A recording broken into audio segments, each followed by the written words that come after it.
en politique. Quand quelque chose ne marche pas, il faut arrêter ou changer. Parce que tout ce que ces injures et ces critiques ont fait, c'est renforcer chaque jour ma popularité.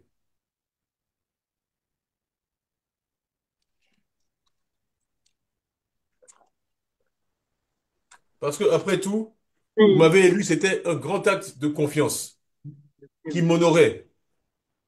Mais beaucoup ne me connaissaient pas.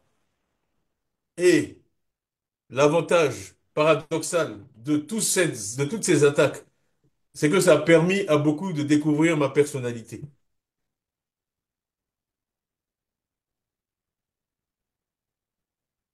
et de savoir que vous avez un président qui est serein, qui n'est pas perturbé par les attaques, qui est déterminé, qui sait où il va et qui sait où il veut vous amener.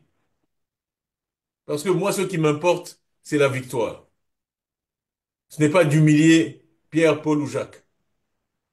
Ce qui m'importe, c'est de ramener le parti au pouvoir. Et pour ça, il n'y a aucun niveau d'injure ou de critique ou de médisance ou de diffamation qui va me détourner de l'objectif. Voilà. Donc, il faut que nos adversaires comprennent qu'il faut qu'ils changent d'approche. Il faut qu'ils changent d'approche. Ce qu'ils font ne marche pas. Les Ivoiriens ne les croient pas. Même ici en Europe, dès que je sors de chez moi, je suis assailli.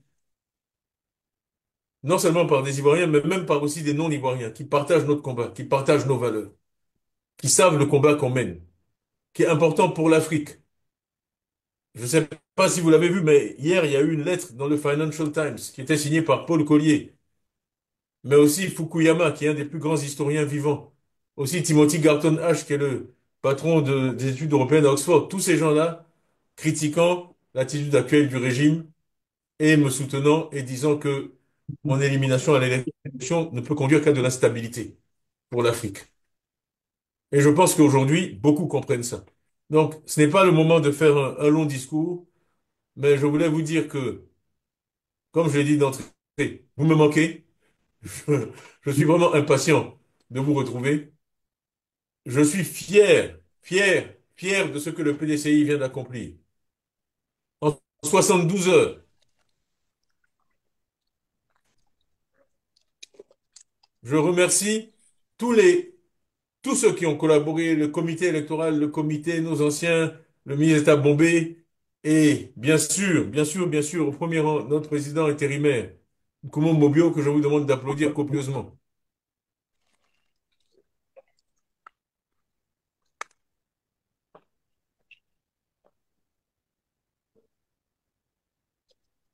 J'ai dit dimanche soir que ceux qui s'attaquent à nous comme ça ne connaissent pas le PDCI. Ils ne connaissent pas le PDCI. Un parti ne survit pas 79 ans à toutes sortes de choses, que ce soit la guerre froide, le communisme, le mur de Berlin, le multipartisme, la guerre civile, les boycotts. Si c'est un parti quelconque. Nous sommes le plus vieux parti de Côte d'Ivoire et ça, c'est un compliment. C'est un accomplissement.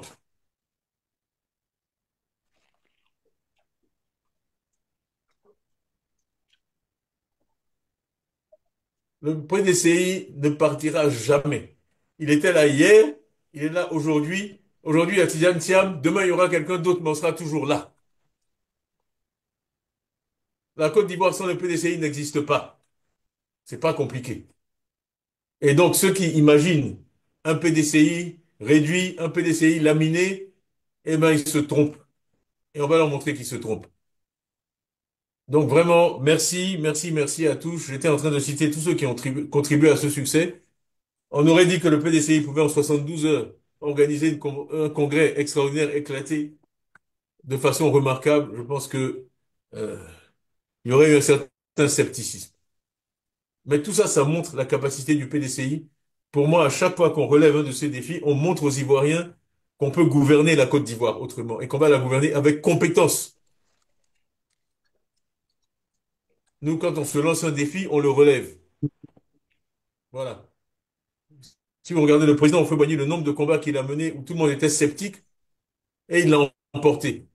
Parce qu'il savait motiver, il savait inspirer la cohésion, l'union, la discipline, le travail. Il nous a laissé ces mots, c'est pas un secret, union, discipline, travail. Donc on connaît la recette et c'est le PDCI qui possède le mieux cette recette-là, qui est le seul à savoir faire ce plat-là pour la Côte d'Ivoire.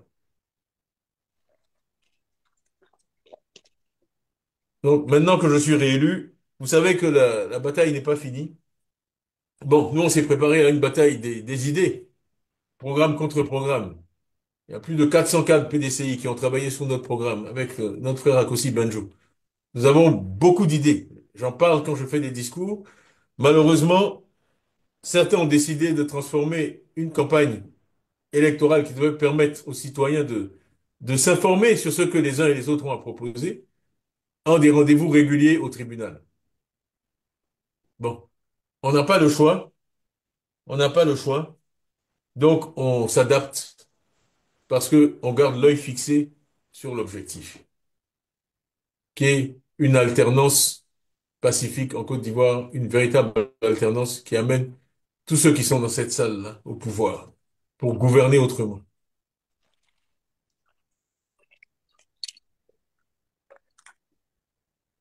L'Afrique nous regarde. L'Afrique nous regarde. Ça, vraiment, je peux en témoigner. L'Afrique nous regarde. Euh, on ne peut pas échouer dans le combat qu'on mène. Alors, nous sommes victimes d'injustice. Il nous reste une grosse bataille à mener pour que je puisse être candidat à l'élection présidentielle, puisque vous m'avez désigné comme le candidat du parti, que je puisse être inscrit sur la liste électorale et que, enfin, les Ivoiriens puissent décider librement de qui ils souhaitent avoir comme président pour les 5 prochaines années. Donc ce combat-là, je vous invite à le mener avec moi. Nous sommes déterminés. Il n'y a pas d'autre solution. Nous devons y arriver. Nous allons continuer. Donc on verra bien ce que la justice dira demain.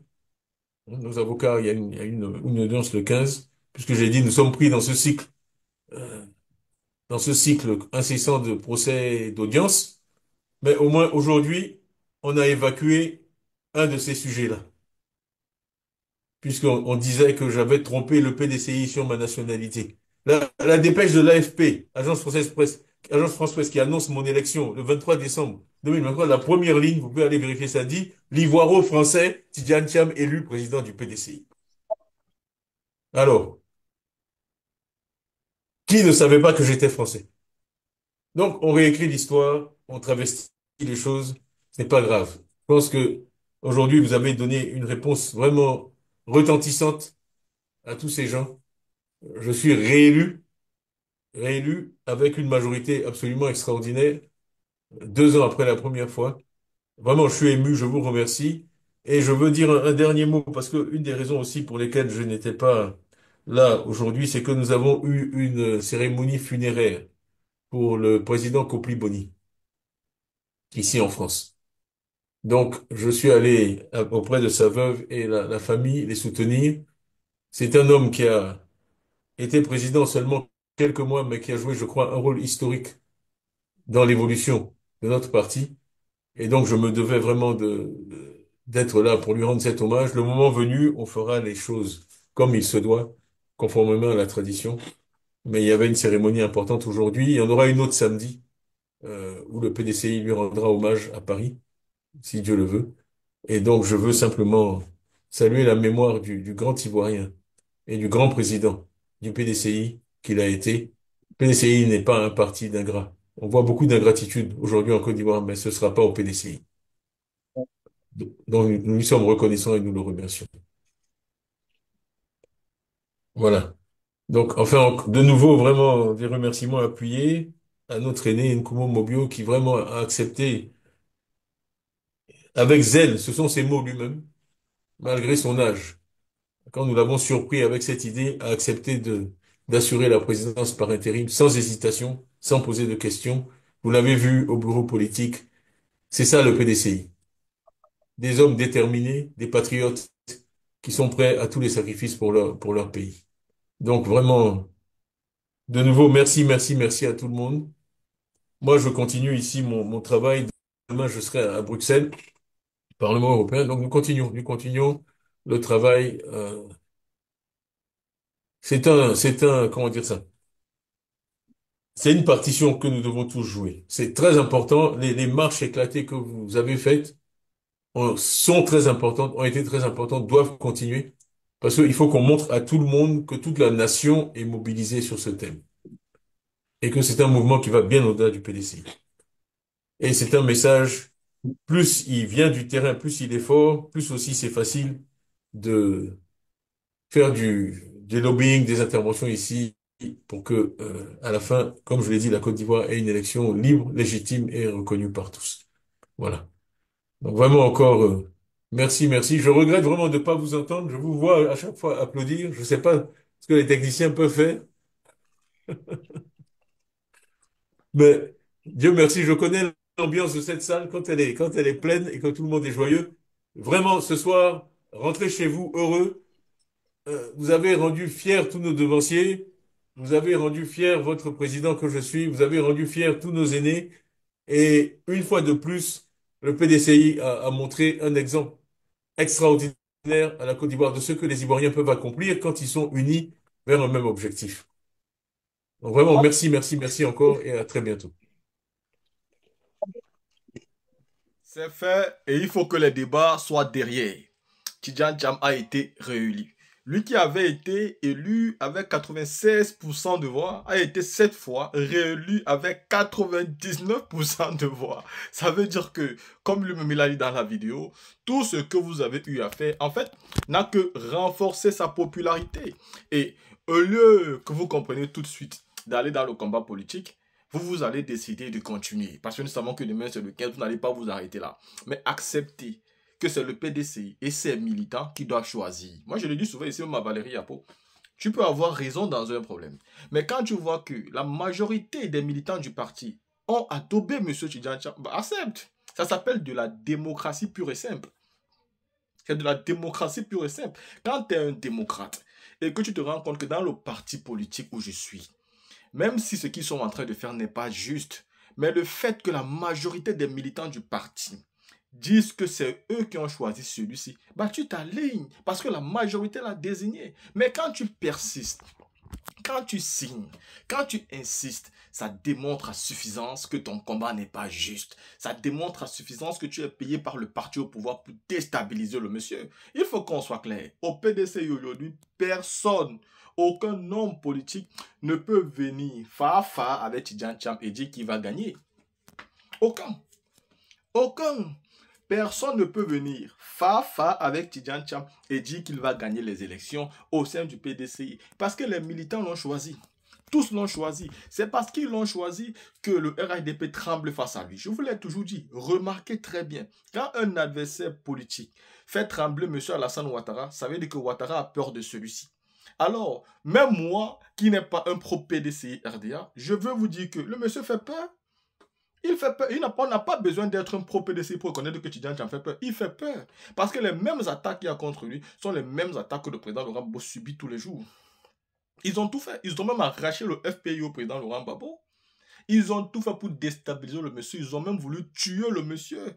Parce que lui, présent dans la scène politique, ça change. Et Tidjane Cham, présent, ça change. Tidjane Cham, ce n'est pas Henri Konan Bédié. Henri Konan Bédié, lui, il était tranquille. Quand ça ne va pas, ça va laisser pardonner. Mais Tidjane Cham, lui, il dit, on va se battre. Ça va pas, ça aller. Il dit si ça ne va pas. Ou Alassane Ouattara a pris ses renforts, ses soutiens. Moi aussi, je peux aller là-bas. Donc, c'est entre vous, vous connaissez vos relations, vous allez... Et Alassane Ouattara a peur de ça. Parce que toutes ces relations qu'il a utilisées pour venir à la tête du pouvoir, aujourd'hui, il se rend compte que Tidjane Cham va utiliser les mêmes armes que lui. C'est-à-dire que tu par l'épée, meurt par l'épée. C'est ce qui te fait mal. C'est ce qui te fait mal. Nous, ce que nous voulons aujourd'hui, c'est que M. Ouattara quitte le pouvoir. C'est tout ce que nous demandons. Que M. Ouattara quitte le pouvoir.